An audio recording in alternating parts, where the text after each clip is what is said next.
Hi, second graders. Today's story is from Knowledge 7, Lesson 5, called The Trail of Tears. Before I begin our story, I'm going to go over our vocabulary words. Our first vocabulary word is the word miserable. Repeat after me. Miserable.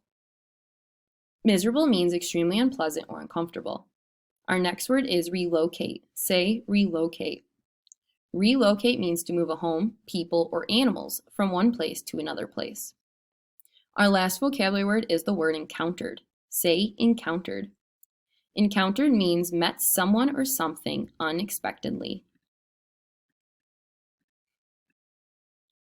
Looking out over his field of waving corn, John Ross smiled. He told his son, "This will be the best harvest of corn we've ever had, and the other crops are just as fine. Life is good here, and one day all that your mother and I have built will be yours." John Ross was a leader of the Cherokee. He was rich and successful and had close friends among both his Cherokee and white neighbors in Georgia. John Ross should have felt very happy with his life.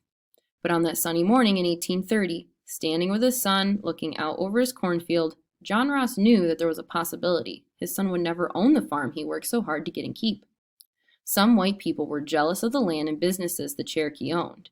They wanted the land and businesses too. They began asking, "Why don't the Cherokee move? Our government can offer them land farther west, and we'll keep their farms and businesses here for ourselves." Many of the Cherokee were worried. They did not want to leave their homes, and they were afraid that the U.S. government might force them to leave. John Ross tried many different ways to talk to the United States government and pleaded with them not to relocate the Cherokee. However, the government didn't listen. 2 years prior, in 1828, an Army general named Andrew Jackson had been elected President of the United States. President Jackson was one of those people on the side of the settlers who wanted to take the Native American land. President Jackson insisted that Native Americans move west to what was called Indian Territory. He sent soldiers to make them go. Hoping to avoid another war, U.S. government leaders told the Cherokee, "If you will move to the Indian Territory, we will pay you $5 million to share among yourselves. You can use this to build a new life." There had already been many wars between Native American tribes and the U.S. government. In many of these wars, the Native Americans lost, and the U.S. government took their land without ever paying them for it.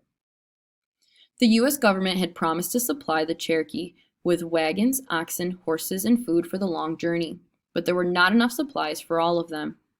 John Ross helped organize the Cherokee to face the problems of a long, difficult journey and lack of supplies.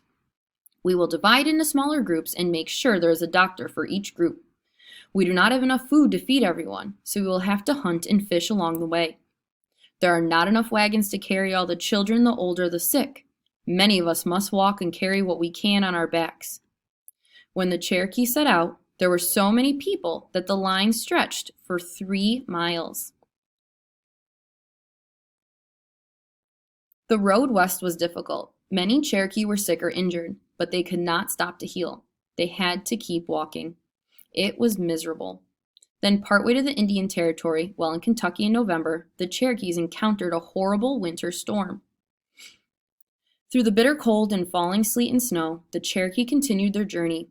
Many people died, and even after the storm ended, others were too weak to finish the trip. Many Cherokee died on the way, and the survivors called this journey the Trail of Tears, and it has been called that ever since.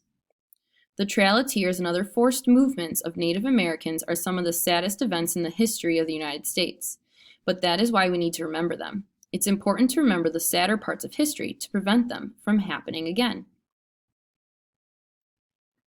With tremendous courage and after many years of hard work, the Cherokee built themselves a new life.